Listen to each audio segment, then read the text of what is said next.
All right. Well, hey, good afternoon. Welcome back to Rhythm and Resilience. How are we going to build to get through this time of this kind of universal reset or pause, whatever word you want to use? And many of you know that I started this program, just was guided to. I was just listening to my spirit and said, Michelle, mostly that I need to find a rhythm so that I can have resilience to get through this time of transformation or whatever you want to call it. There's so many words for it right now, and our guests will give us some more words to that today. I want to start with a quote from Amy Brittle yesterday. She did a nice job for us. And one of the quotes that I really am thinking about what she said is ask, seek, knock. Ask, seek, knock. People may say no, but they may say yes. And today I'm so glad that our guest said yes to us. She's just a wonderful soul. So you just don't know if you don't ask, right, Heidi? Absolutely. I'm so glad you asked. Are you kidding? This is great. So Dr. Heidi Hanna has been featured at many national and global conferences, including Fortune Magazine's Most Powerful Women in Business Summit, ESPN's Women's Leadership Summit, and the $1 Million Roundtable. Dr. Hanna is the Chief Energy Officer of Synergy Brain Fitness, she's also a founding partner of the Academy for Brain Health and Performance and a fellow and advisory board member for the American Institute of Stress. I guess we might be able to talk about stress today, right? Sure. She's a New York Times bestselling author of several books, and her clients include Google, Starbucks, Microsoft, Morgan Stanley, and a ton of other people, including the National Football League. I met Dr. Heidi in Kansas City. I think it's been about 3 years or 4 years ago now. Time flies. I don't know. It's a good question, but I keep trying to get back every year. I think it's actually going to happen next year, though. I think we're going to make it happen. In 2021 or 2020? I think it depends on scheduling. So to be determined, either 2020 or 2021. Well, I absolutely loved our connection that day. Yeah. She takes the stage. She has all this energy and vibration. And those of you that know me, I'm attracted to energy first. I don't care what you say unless the energy, because sometimes the energy doesn't match the words. And so you're going to really have fun with Heidi today. So welcome again to Rhythm and Resilience. And we were talking just briefly before we really started. So talk about your experience. You said 8 weeks of not feeling good. And we're in the heartland and we've not been hit quite as hard. I believe Kansas City, on the Kansas side, just shy of about 3,000 cases this morning. Rachel probably know the exact number.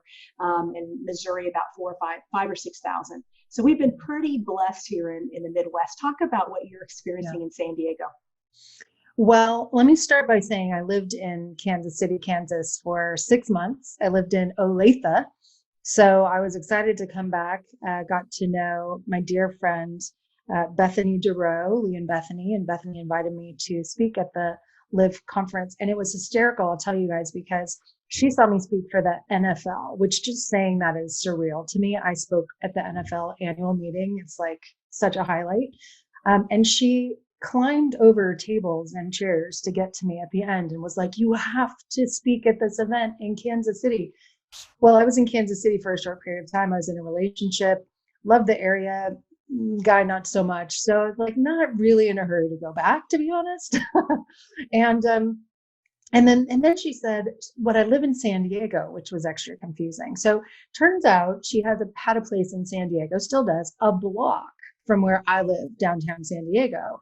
And then there was this connection and all of this kind of came together. So she pleaded with me to do the event, and it was amazing. I loved it. Such wonderful energy. It actually reminded me of what I did actually love and miss about being in that area. Just real people, kind people, grateful people. And Michelle, you're certainly one of those people who really lives that and exudes that. And I want to clarify first that I am not the Energizer Bunny that Michelle is. Okay. So when she said she was drawn to my energy because I had a lot of it, I'm not sure about that.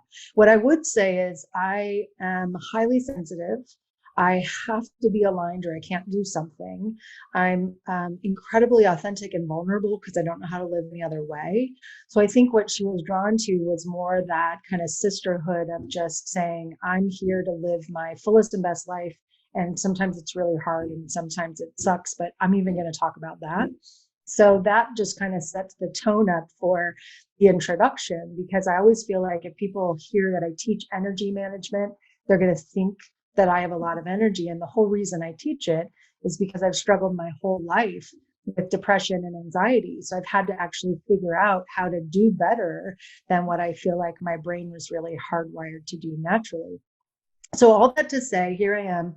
I live in San Diego now. I'm sporting my reef hat and my positive pink shirt to try to bring my energy up a little bit today. And as you mentioned, Michelle, I have been sick. I've been sick for about 8 weeks now. I should say I'm not currently very symptomatic. I've got a little bit of congestion still in my chest. I have a little bit of rib pain, shortness of breath. I can't run, which is still a grieving process for me because right before this happened, I was training for my probably 30th half marathon. I'll also say I'm not a runner. I run because I'm bad at it. And so I kind of stepped into that, but it became therapy for me, running, and living in San Diego is therapeutic for me, being by the beach. So all of these decisions have been very conscious based on something that was lacking in my life. And so when all of this happened, I actually was in Seattle. I was doing a speaking engagement on stress mastery for Boeing, who had been dealing with a lot of stress and a lot of challenge in their organization. I was so grateful to be there. A couple of days after I got home, I started feeling really sick. So I decided that since my schedule could allow for it, I was going to allow myself to be sick for 3 days. And that's a lot for me. Like normally I freak out when I'm sick or tired. I just don't like feeling that way. I'm afraid I'm going to slip into depression. And so I said, you know what? I'm going all in. I'm going to be on the couch. My husband's going to make some awesome soup. I'm going to do everything I know. I'm just going to fully immerse my immune system in healing. And so 3 days later, I was like, okay, that's it. I'm done. And so since that day, no joke, every day I have said, this is the last day I'm going to be sick. I mean, I've got to be just about done with this.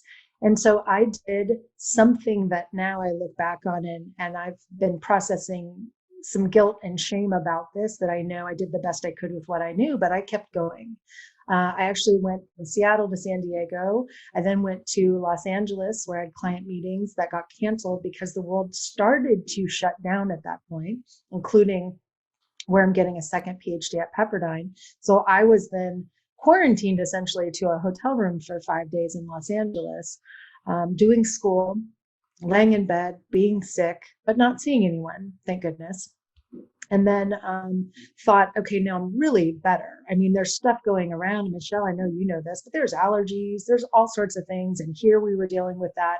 I did talk to my doctor. He said, you're doing everything you can. I'm sure it's something else. So I pushed through, went to the LA airport because I had to fly straight from San Francisco. No traffic, by the way, which was awesome. LA airport, that doesn't happen. Flew into San Francisco, where I hosted a brain recharge retreat at Canyon Ranch Woodside, a brand new property, which is stunning and amazing. Still sick, not touching anyone, elbow bumping, high fives, that kind of stuff, still just assuming it wasn't. And they shut down the program. So when San Francisco went to shelter at home, and it was actually the first place that happened, I was there. So I then had to get back on a plane, fly back down to San Diego. And it was only at that point, actually, that my husband said, because my husband's been saying the whole time, this isn't COVID. I mean, come on. And he finally said that when he got back from LA, he got really sick. But his illness was intense and over fast. And that's kind of him. My husband is the most resilient person I've ever met. He should have, I hate to say this, but he should have died a few times based on things that have happened to him. And so he got a massive fever, woke up in a pool of sweat, and was fine, within probably 12 hours. Mine never got that extreme, but I lost the taste of food multiple times, shortness of breath, just a lot of weird lingering things. And it's been very confusing. So we don't have access to any sort of testing here that is significant. I think that's the benefit of not being in the first wave of what's going on is, first of all, what we're up against. You won't deal with the emotional turmoil I had of thinking that maybe I was getting people sick when I thought I was just doing my job.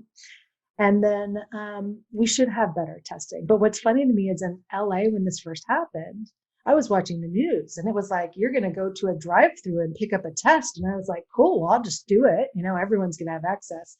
And that was like, I don't know, 6-7 weeks ago. So we've had things pop up where There's been supposedly testing access, but they're getting shut down quickly. They're not accurate. They're not reliable.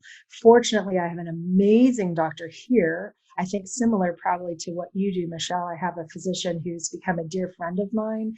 And even though I don't see him often because I'm usually healthy, I have his bat phone. So I can call or text and kind of say, look, this is what's going on. So the second time I called and shared some details I didn't share about, well, I was in Seattle and there were some other things that I think may have impacted me. And then John got sick and he said, yeah, it sounds too much like it. I think we need to assume that you would be diagnosed if we were looking at symptoms. And as of right now, there's just nothing we can do. He did send me to get a chest x-ray to just make sure I didn't have pneumonia, and that showed up fine. But it's honestly, it's been an emotional whirlwind. The phone calls to the testing centers. And one morning I called 3 different places, all of which were supposed to have testing capability. And imagine, I just share a little bit more detail with all of you, since you said, Michelle, a lot of people may not have had this experience yet. Imagine you're a healthy person who is, trained to run a half marathon and has a positive attitude and does all the things right, calling 3 different places to try to get tested and telling them, I have shortness of breath, I'm dizzy when I stand up, I can't sleep. I'm actually now starting to get scared because I'm hearing about things that happen at night while healthy people are sleeping. I have all the signs, I have pain in my ribs that won't go away. I just wanted to let you know. And they said, you're not 65 or up. There's nothing we can do. And I know people who went to the emergency room in situations like this and were told to go home. So it's just, we've never experienced anything like that. And it was in that moment, actually, Michelle, where I said, similar to what you just said, it was the emotional strain it put on me. And I'm a pretty resilient person because I've had to be my whole life, where I said, I need to speak up more about the mental health. So I reached out, actually, thanks to you, Michelle. I have this great relationship with our local news station, KUSI. I've been doing segments with them for a while. And I said, hey, would you guys be open to doing like a 3-tip Thursday every week for a while to give people mental health coping strategies for this? And it gives me goosebumps to think about it, because I just knew I have to tell people what's coming. Like, we know the physical part, but the mental, emotional part, like if you don't actually know what you're up against, you start to feel like it's you.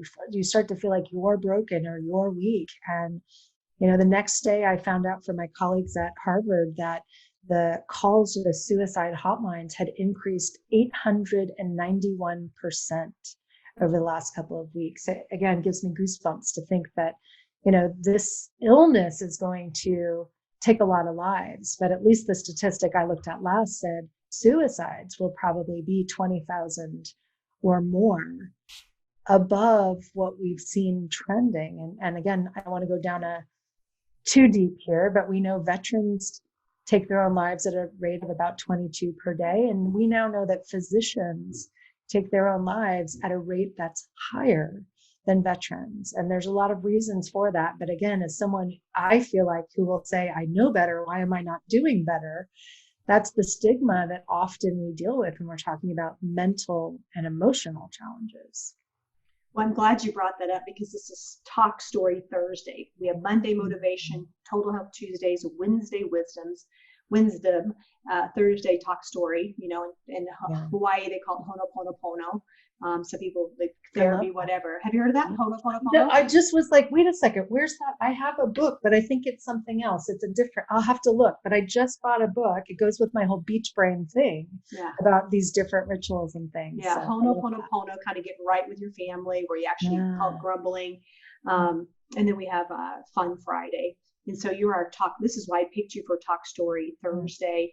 And I, a lot of people know I use the quadrants of well-being: mechanical, chemical, energetical, psycho-spiritual. And for me, it's not that raw energy, because I'm not that person either. But there's an authenticity when you feel somebody's vibration. And so that's when I did meet you, I felt how transparent, how real you were, and how that you brought energy to a room. And we all know people either bring energy to a room, you either take energy from a room, suck life out of the room, or you're neutral. Right. You at least want to be neutral or bring energy. If you're a person that sucks energy out, you think, okay, why is it genetic or the case it may be? So let's dive into some of your tips, and we got to give a shout out to Pam Davis, my friend Pam, who I've known for 27 years, who actually was that anchor producer in San Diego that got you on. I said, I've got somebody great for you, and she loved you. So thank you for being a good connection. What are some of the tips you've been sharing on Thursdays? Yeah. So, what I do is I have one of the things I love about kind of doing a segment this way or doing a show or whatever it is it makes us stop to actually reflect on what we most want to say. And I think another thing, and I'm sure you do this as well, is the tendency is the logical part of the brain says, what do I want to say? And then I think it's really critical as soon as you notice that part of your brain firing to go to your heart and say, what do I want people to feel? Because we know that people will forget what we say. They'll remember how we made them feel. And so I really try to live my life that way and constantly thinking about that in every situation. So that, of itself is a great tip, is to every morning, make sure you have time to ask yourself that question. Because I did a survey recently. I've been doing this ongoing. We've had 38,000 people now. And the number one thing that they say is stressing them out is the feeling that there's not enough time to get it all done. And I don't know if you guys can relate to that, but I can relate to that. So if you go to bed feeling like there's not enough time, and then you wake up and you feel like there's not enough time, you're chronically hijacked into the part of your brain that doesn't operate very well. It's not the nicest, kindest, most loving part of yourself. It also isn't really prepared to heal your body when you need to heal. And we need to heal all the time. We're constantly dealing with different kind of micro injuries and micro cancerous cells and all that kind of stuff. So I think that like priming the brain in the morning is so critical. There's a million ways. And I know, Michelle, you talk a lot about those. I think that's one, but I think another one is keeping it simple. So the rhythm and the resilience, and I love the title of that. I also think about routines and rituals, and that life is all about patterns. How do we make those as simple as possible so that we can oscillate our way through the day? So the idea being that the human system is designed to oscillate. We have heartbeats, brain waves, blood sugar, everything is supposed to go up and down. If you hook yourself up to a monitor and you see a flat line, well, actually you wouldn't see a flat line, right? Unfortunately, not to make light of that, but we don't function as a flat line, but most people run their day as a flat line, which means you get up and you use stress hormones, caffeine, sugar to keep your energy elevated. And then at the end of the day, you can't turn it off. So what do we tend to do? We use alcohol, we use sleeping pills, we use TV to zone out whatever we need. And by the way, TV before bed is not always bad, but we have to think about the content, like what's the quality of the information that we're consuming. And it's probably not Homeland or Breaking Bad or something politically charged, especially right now, because your brain, your non-conscious brain is just so hyperactivated. So with that, I would say, keep it simple. What are the oscillation strategies, which I always call recharge techniques that you could use? And can you plan your day so that every hour you have at least 3 to 5 minutes to recharge your own battery? And then there's a million and one ways that you can do that. The tips I will share specifically, I've actually framed around the beach because I love the beach so much. And I'm actually moving there in less than a week and I can't wait. But think about why we love being at the beach. I mean, even though I know you don't have easy access there, the whole reason I did this, and in fact, I'm hoping we'll do this at the Live conference, is I wanted to teach people how to take their brain to the beach when their body was stuck somewhere else. And the reality is you can get all of those benefits. And so I was talking with my partners at Reef, and I said, I know you guys want to stay focused on your target market, California, Florida, whatever, Hawaii, that's great. But what about the billions of people who don't have easy access? That's who I want to reach. So we actually said, could you imagine if we took an office in Kansas City and turned the boardroom into a beach? And how would we do that? And would that make any difference? So when I think about that, I think of 3 core components. And I share this with all of you because you could think about this and how it fits into your own framework of the sand, the surf, and the sun. So the sand is the grounding, right? So we know a lot of ways to ground ourselves in nature. You can even look at my screen if you're visually watching this interview and see that I've put nature in my background. Now, by the way, if you look anywhere else in this room right now, it doesn't feel so calm. I'm in a temporary space trying to move with tons of construction going on around me. It's torture for my nervous system. But I still see the calming. I feel the calming. I have all sorts of things. I have my cough drops in a happy mug. I mean, I go all out. So, what can we do to make ourselves feel more grounded in this present moment? And those things to me are the sand. And that does include getting barefoot. I mean, I even love some of the reef flip flops in particular because they use a cork surface so it feels more natural, or they have cushioned shoes that give as if you were standing in the sand. I just did this whole write up on why I use the foot products I do, because your feet have more sensory contact information than anywhere else on your body. So start with the feet. Be barefoot if you can, get outside, be in nature, all of that. The second one is probably my most favorite because it's the surf. And I don't surf, by the way. You can watch my TEDx talk and know why I don't surf. I still have trauma about hearing the Jaws theme song in my head every time I get by the water. It's so weird. But I love the idea. I love the idea that we can't stop the waves, but we can learn to surf. I love that as a mantra for life. And so I look at what gives us that kind of vibration. And we know things like essential oils, which I love, sound. You can listen to the sound of the ocean waves crashing, which is one of the most soothing things to the human nervous system. You could look at sights of waves crashing and the movement and the rhythmic movement. Our life is so much about chaos right now that any way you can bring in sensory cues of rhythm and pattern, the more your nervous system is going to get comfortable with that. Breathing, also about 6 breaths per minute, which is in to a count of about 5, out to a count of about 5. It's one of the most masterful things we can do to get that rhythm. And then the last one is the sun. And so the sun is not just actually the sun, which I moved to San Diego so I could have more of that, but it's uplifting. What is uplifting? Our brain, our body, our soul, our spirit.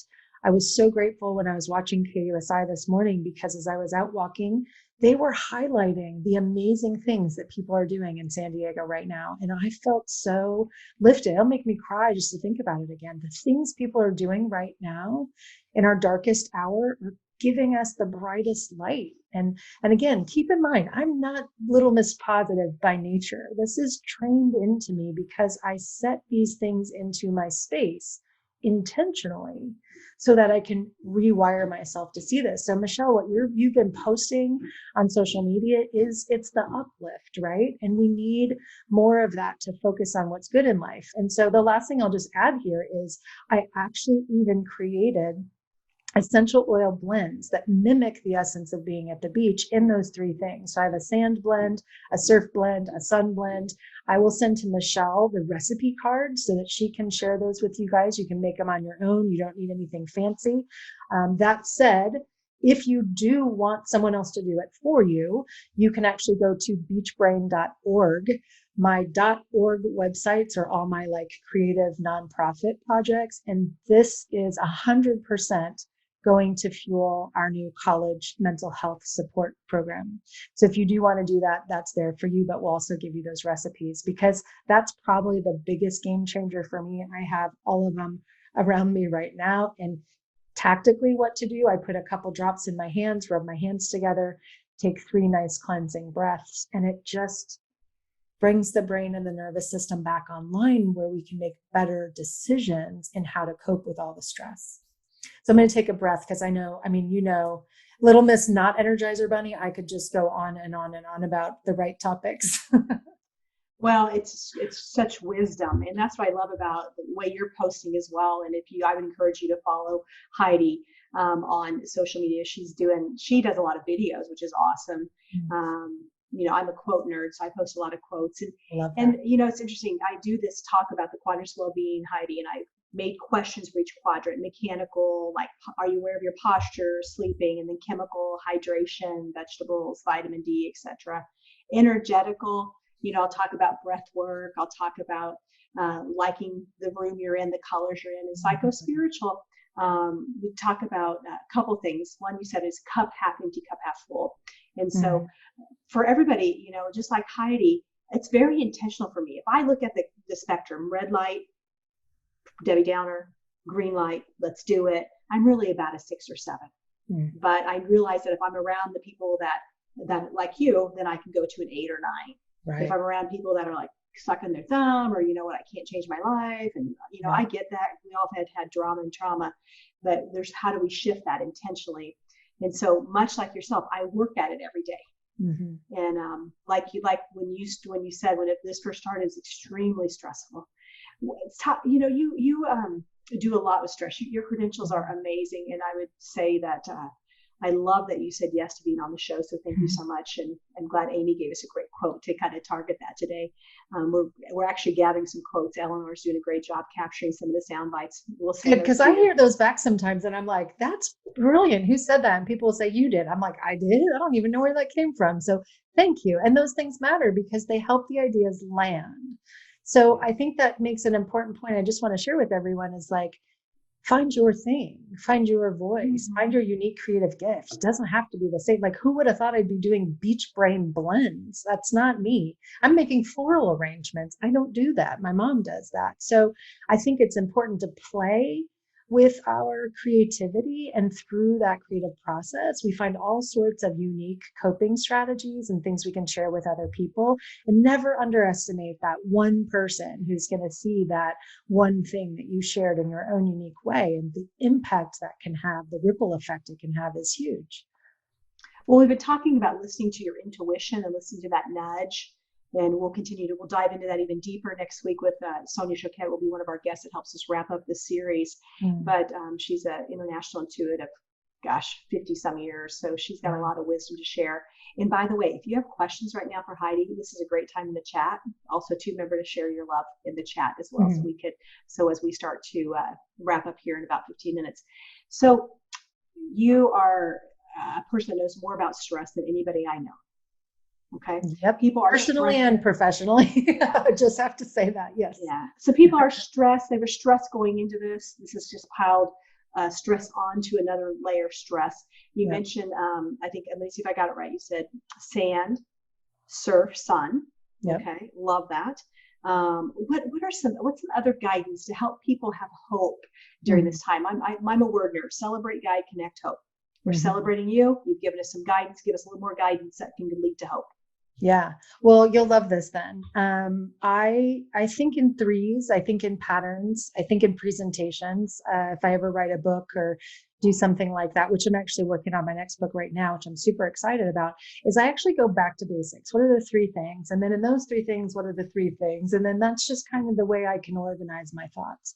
So I think I would like to start first with just explaining to everyone what stress actually is. And I know that seems maybe pretty basic, but if I asked everyone to define stress, everyone would define it totally differently. And it's not just us, it's the experts. So I started doing a global stress summit 4 years ago and actually got a chance to interview my research heroes and people I had studied for a long time. And I asked them all a simple question to start that I thought would take 30 seconds. How do you define stress? And 30 minutes later, they're still explaining it to me. And I'm thinking, no, don't explain it, like define it. What is it? We're talking about it all the time. If an alien came down to this planet and said, what is this stress thing you guys keep talking about and obsessing about? What would you say? And I felt like no one could come up with anything. So then I decided, well, then I'm going to see if there's anything out there. And so after doing a lot of research and interviewing a lot of people, I came up with this very simple definition. Stress is what happens when demand exceeds capacity. So I'm going to say that again. Stress is what happens when demand exceeds capacity. Now, is it good? Is it bad? We don't know yet. We don't know until we unpack the relationship that you have with the stress that you are experiencing. And this is why I would say I become a stress detective. So here's the reason. Because this gap between demand and capacity could be physical, emotional, mental, spiritual, social. It could also be financial. It could be operational. Those are kind of the 7 spheres through which I look at this. And I'm sure it could be a bunch of other things too. But really looking at that core 5, physically, if you don't have the capacity to meet whatever demand is being asked of you, you have stress. And we know we have these series of stress reactions. We often refer to them as the stress response. And I've also been on a mission to change that too, because response is conscious and logical. We respond in that gap between stimulus and response is the gap, right? That Viktor Frankl and others have talked about. And therein lies our power to choose and change, as William James talked about. So what is that? And how do we navigate that? Or how do we circuit break stress when it's leading us down a reactionary pattern that is not aligned with who we want to be and how we want to serve, the way that we would choose to respond if our whole brain was online? So a very simple, what I call stress mastery formula, 3 steps. They all start with A, so you'll love this, Michelle. It is assess, appreciate, and adjust. So you first have to assess what is happening and why. So if I were to ask you all to define stress, I'll tell you right now, most of you would say worry or anxiety. That's not stress, that's an outcome of the gap that you're experiencing. This is your body and your brain's way of saying something's not working so that we can adapt. The challenge is we tend to adapt in a maladaptive way instead of what I call a pro-adaptive way. And that's the big challenge. Depression, anxiety, suicidal ideation, substance abuse, domestic violence, all maladaptive reactions that happen because of genetic changes, early life experience, ongoing lifestyle choices, and everything gets kind of molded together. Is it nature? Is it nurture? Yes, it is. It's both, right? So we have to first ask good questions. What's happening and why? If I say right now, my heart is racing and I feel tightness in my back and I feel like I can't catch my breath, is that coronavirus? No, it's probably this. I'm really excited to talk about this topic because this is like my work's life. And so I can't say it fast enough. Okay, so is that what's going on? And I'm not, by the way, saying put on rose-colored glasses and look for the positive. We're not there yet. All I'm saying is get real about what's actually happening and why is it happening. And then once we do that, let's say it's a more extreme circumstance. And let's say I'm feeling anxious because I lost my job. Or, I mean, realistically, I'm a speaker. Not a lot of conferences happening right now.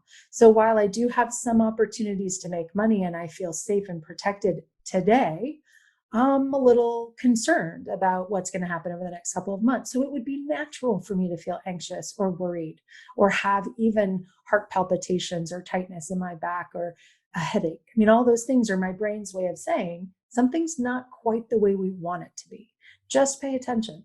So assess and know what's going on.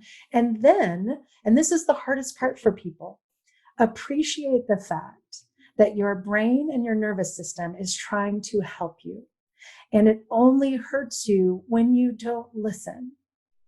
So if you can just settle in for a moment and breathe through and feel what you feel and acknowledge the fact that your brain is actually your friend. This is the befriend your brain moment. Instead of calling it, and I hope this doesn't offend anyone, but I call mine a biatch sometimes because I'm like, what the heck? Why is my brain saying that to me when that's not how I feel? I don't really want to strangle my husband right now. Stop that. So now is, okay, why did I feel so aggressive towards my husband when he was trying to do something nice? What's really happening? So I go assess what's really happening. Well, the trigger is actually I'm trying to do more in a day than any human could possibly do in a day. And I appreciate that my brain and my nervous system and my body is trying to get my attention and slow me down. Now, what happens in that appreciation moment is so powerful. I don't have to say, I'm glad it's happening. All I have to do is appreciate that my brain and my body are trying to help me out. And actually, if you feel like it, I do. I'm like, thanks. Hey, thanks. Thanks, monkey mind. Thanks, monkey brain. Thanks for having my back. I appreciate it. Now I'm going to make a different choice because I'm going to bring my brain back online. I'm going to relax. I'm going to appreciate. I'm going to understand. I'm going to realize my brain's not broken. There's nothing wrong with me. And then I'm going to adjust. I'm going to do one small thing differently to pivot in that pause moment. And this is super helpful. Now, here's where a lot of people get stuck. The pivot they want to do is get another job or get another husband, not to make light of that, but it's kind of funny. So that's like, I just have to alleviate this. Something's wrong right now. And they want it to be solved. And I think we have to be okay taking what I call imperfect action. It's not going to solve all of our problems. It may not even alleviate the anxiety completely, but if you take one small imperfect action, you are mobilizing the energy and information that stress is providing you to fuel positive change.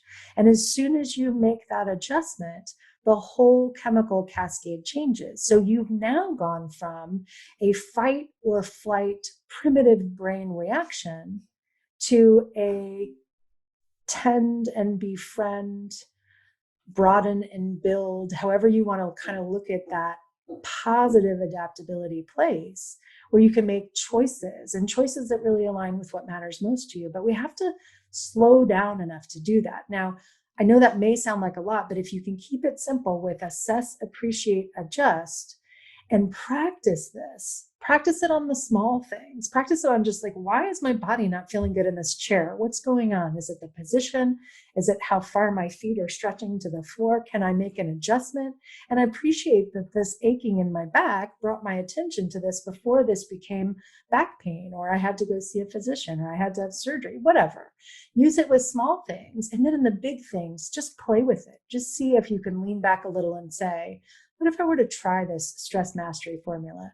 What if I was able to use stress to fuel positive change? And I'm going to say something really extreme that I never start with because I feel like people would stop listening to me. Is it possible that stressing is actually a blessing once we know how to use it for good? And I would say it is, because I think we look back on our life and say the times that were the hardest, the times that were stressful, the times we didn't think we could get through something and we did, were the times we had the most growth. We learned the most. We grew closer to other people. And I'll end with this last thought.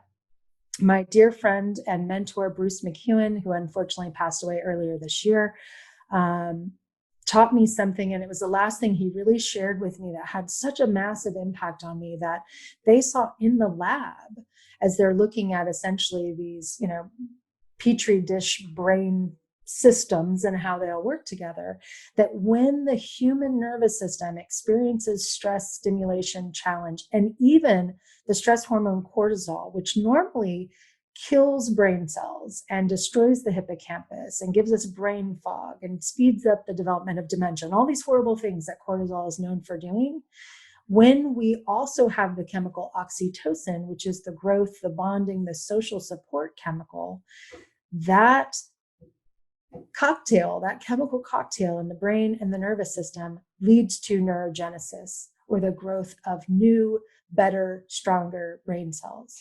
So the reality is that stress is not the evil enemy that we often think it is. It's actually required for adaptability, but so is connection.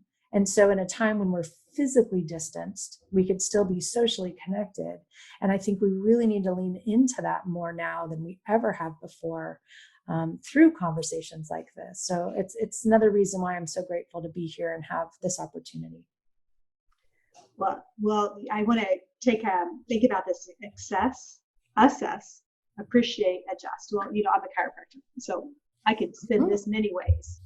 That's what we do. We assess somebody's system. Yep. And we're nervous. Obviously, we're neurologists, so don't cut on people. Yep. And so we assess, and then we can appreciate what's working, appreciate the body's ability, the innate ability to heal, which is what you're tapping into, and then adjust. And so, like, for transparency, this afternoon, when we're done with this call, before I see patients again, I'm going to get adjusted, and then before I go home tonight, I'll take a shower here because I shower at the office now, so I don't take any cooties home with me, and then I'll get some acupuncture.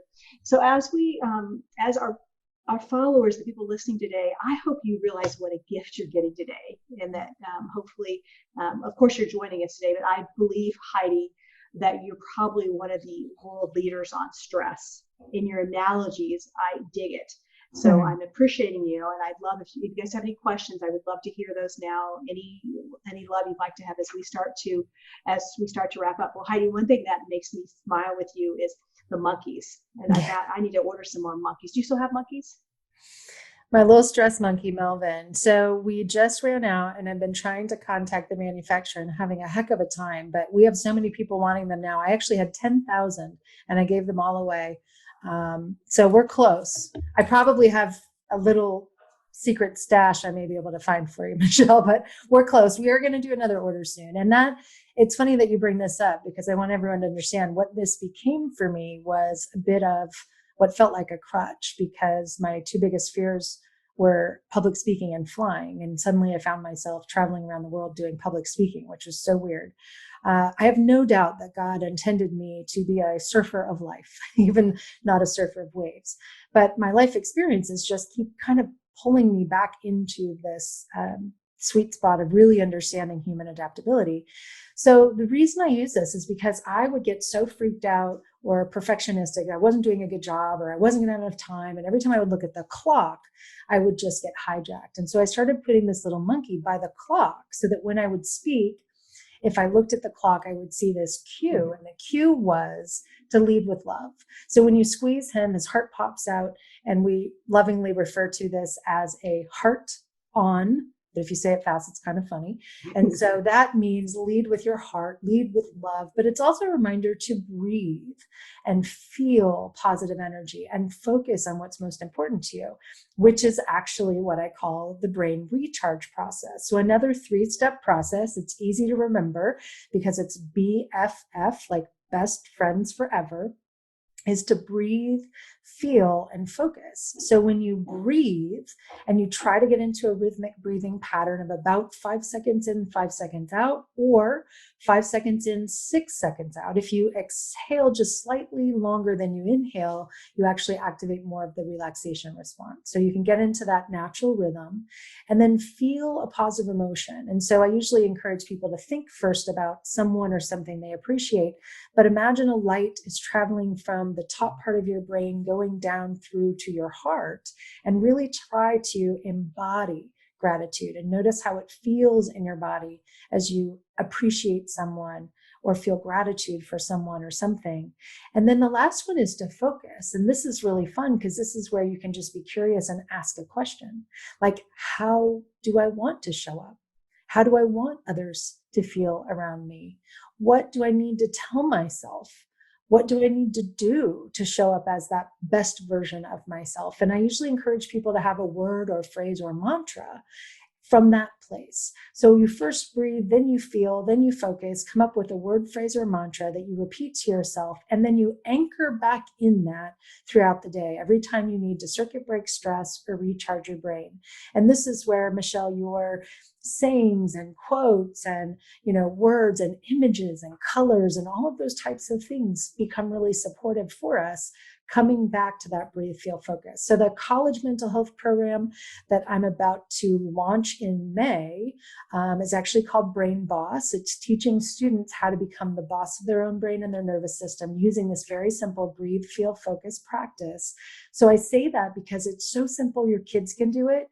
And I've had so many parents say, like, they get this breathe, feel, focus. They get this idea of like befriending their own brain and being kinder to themselves. And imagine, massive goosebumps. Imagine what would happen in the world if our kids knew how to regulate the stress of their lives. And if they grew up with this capacity that we all intuitively or innately have, but we don't train ourselves. We don't develop that. We don't encourage that naturally in our lives. So I just want to, again, reinforce this idea that we can train our brains, we can train our nervous system, just like we train our bodies to get into that sweet spot more often. We just have to make it a priority to actually do it. I love the goosebumps. Did your spirit talk to you? Is that one where you see that says, hey, sister, you're right on? Especially like when it just went all the way down my legs and everything. I was like, wow, that was massive. Another calling that I had, and this is a funny one I'll share with you. It was actually through another person. So sometimes that happens too, but I was nudged by a friend of mine, John Asaraf, who I've collaborated with for many years. And he said, Heidi, you've got to do a show. You're doing all these lives and things. You got to do one with your husband, John. And I was like, oh my gosh, John and I already think we're a walking reality TV show. And I was like, oh, I don't know. And he said, I'm telling you, and he's got millions of followers. He goes, my followers, we started doing this, my wife and I, and they just love it. So today is going to be our first one. We're calling it Thank You Thursday with Heidi and John. You can actually go to LinkedIn, and if you follow that hashtag, you'll see us when we pop up. It's going to be at 3 Pacific time. But we're actually going to share our story, which is quite dramatic. Michelle, I know you are a believer, and we are believers, and we believe all things happen for good, and God has a purpose for everything that we deal with. So when you guys hear how crazy the story is, I met my husband when I was 5 years old. He was my first crush. I was never married. I can't say I was waiting for him because it took 43 years. But eventually he came back to me, and we are now together. There's 21 years difference between the two of us, but he has way more energy than I do. So that should be a good, funny, interesting conversation. We'll see if we do it more than once, but if it goes well, we'll probably keep those going just as an opportunity to share gratitude, with each other. And what a blessing that is for a relationship, whether it's a romantic relationship, parent-child, company that you work with, whatever it is. So helpful to share those moments. And friendship, Well, I actually did watch the one where he was sleeping on the porch. That was pretty funny. We have a public service announcement, and this is funny because people can go on YouTube, and you can look this up if you look up my name and just look up social distancing with the senior citizen. We did it as a joke, as a spoof on some of the PSAs that were out there. But I actually we didn't really acknowledge at the time that I was sick, and people then will reach out and say, like, you sound like you were drunk, you were drinking too much wine. I have a glass of wine as a prop. I actually wasn't drunk. I was just really tired, but it's pretty funny. We were kind of making light of the fact that you need to socially distance, but especially with people who are over 65. And my husband just turned 67 a week ago. So, but he's doing well. I call him my longevity project because, man, he has got a lot of energy and he's got great health, which is awesome. Well, it's funny. So I want to just wrap up the show now and say, first of all, thanks again for joining us. You can go to Heidi Hanna. You can find her all over social. Watch her videos; they are funny. Carolyn asked, "Do you have the BFF? Do you have any? Can they go to your website? Where can they find that information for their kids?" Yeah. So right now I have a handout. I will actually send it to Michelle and her team so she can share it with you. That's just like a handout, but I use it with my corporate group. So just keep that in mind. It will remind you so that you can remember how to teach them. As I mentioned, I'm working on a new book that's coming out in April, but the next thing I will do, because I keep saying I'm going to do this, is a book about Melvin and how he tames his monkey mind with the BFF process. So it'll actually be written for kids. It's just been a matter of getting to that point. Actually, I know a lot of illustrators, so it may happen before then, but I'm working on that. And of course, with our college program, one of the things I'm doing with the college students is actually engaging them in learning the techniques so that they could teach others. So they could probably write the book for me. Because I find that even though I'm not super old, I don't know what kind of language to use. I mean, I use awesome and radical and they roll their eyes at me. So we're going to really try to make this demographic friendly for college and high school and then younger kids as well. Once again, you could follow Heidi. I just really suggest that you check that out. Dorothy says her daughter's a great illustrator, by the way. Oh, good. Of course, we're in Kansas City, land of Hallmark. Lots of great illustrators here. But Dorothy's been following the Rhythm and Resilience series. It's hard to believe we're wrapping up week 3 tomorrow. We want to remind you that we're going to have Edie Varley on tomorrow from St. Louis, and Edie's an emotional intelligence expert, and she is so funny. I want to tell you, you're looking for the nuggets. You've heard the nuggets today, the 3 A's, the 3 S's, the BFF. And I think about the nuggets that just stay in my soul. And one thing that she said to me years ago was honor your word. Always honor your word. So anyhow, it's huge for me. So, hey, we want to share some love with you on how you inspired us today. Liz loves your great thoughts. Wow, capital W. Jeff, we appreciate your examples. Stay well, get well, stay well. Let's see, who else is on here? Somebody heard you speak at Live. That's why they wanted to jump on today. Dorothy, 3 A's are a terrific way to self-guide one through a stressful situation. Love the beach analogy. Love the monkey. I love the monkey too. I've given out a couple hundred of them. I need to restock. I love having little things around. I've kind of been using quote cards lately, and I just now got Vegan to People masks, so I always have something good to give out. Rachel loves your relatable wisdom. It was just amazing. BFF, of course. Yeah, those little things are so important, like you're talking about. I just want to reiterate this for everyone, that they seem like small things, but whether it's the monkey, or I have a little lava bead bracelet, or I've got my happy mug, I mean, I've got stuff everywhere that just reminds me, and they're tactical. You can feel them, you can touch them. They're good reminders. And when we use those over time, they become non-conscious cues. So you just kind of pass. I mean, I can see a big stuffed monkey on my bed. I also see a picture a friend of mine, Yakov Smirnov, painted, which is a beautiful mural that he did. And so, as much as we can build those things in and then have them with you, I won't be on an airplane without at least 3 monkeys. 1 for me and 2 for whoever I'm about to meet who needs them. So I think those are good things. And of course, when we share them with other people, we get our benefit just amplified through giving the gift, whether the other person loves it or not. With that, I'll say, you guys, one more website too. I mentioned I do these .org websites because I just like make them up on my own in the morning. My web team is like, will you stop doing all these domains? So eventually we'll have them in one place. But you can also go to beyondfunny.org, my .orgs.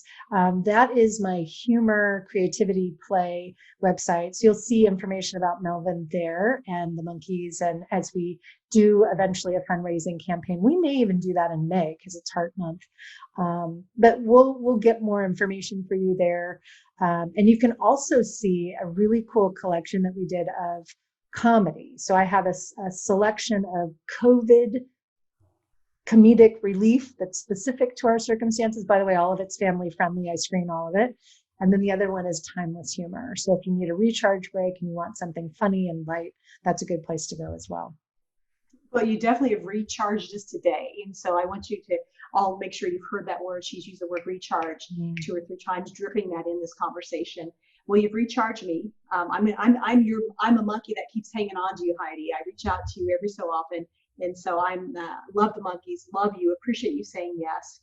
Once again, get well, stay well. And I know that you've all heard something here today. Share it with a friend. You do not want to keep this to yourself. Share it with a friend. We will be sending out the follow-up email. I want to give a shout out to Eleanor and Zach on the back end capturing this. I have the easy part. I get to show up and have a conversation, and they're on the back end making sure it gets shared and posted. So Eleanor, thank you very much. Here we go. I got it down. Heart to heart hugs, all of you. Heidi, heart to heart beating hugs to you.